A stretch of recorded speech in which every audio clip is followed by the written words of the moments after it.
И дольше века длится день. Впервые камаловцы поставят спектакль по знаменитому произведению Чингиза Айтматова.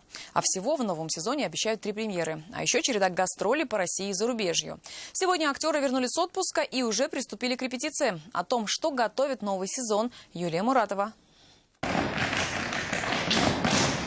Они несут свет и зажигают сердце каждого. Камаловцы, как истинные театралы, даже уходя на каникулы, оставили зрителю частичку собственной души. Таким теплым роликом они закрыли тогда 112-й сезон. С большими надеждами сегодня они встречаются после лета.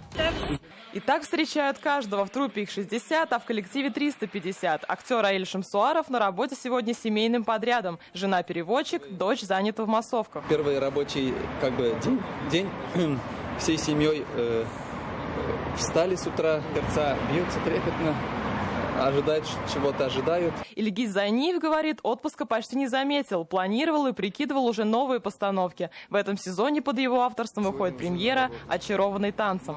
Всем хочется пожелать, чтобы был хороший сезон с большими приятными событиями, открытиями. Премьер в этом сезоне будет 3. Спектакль «И дольше века длится день» Чингиза Айтматова можно будет увидеть уже в ноябре. А 5 вечеров по пьесе Александра Володина в апреле. 2 постановки, 2 пьесы уже в работе.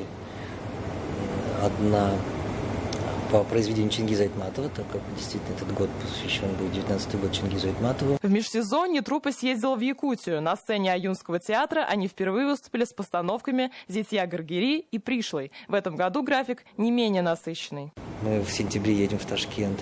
Уже традиционными стали Москва гастроли.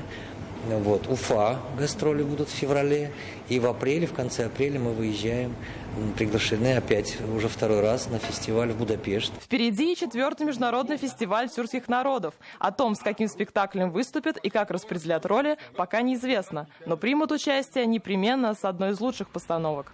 Юлия Муратова, Ильшат Мухаметов, ТНВ, Казань.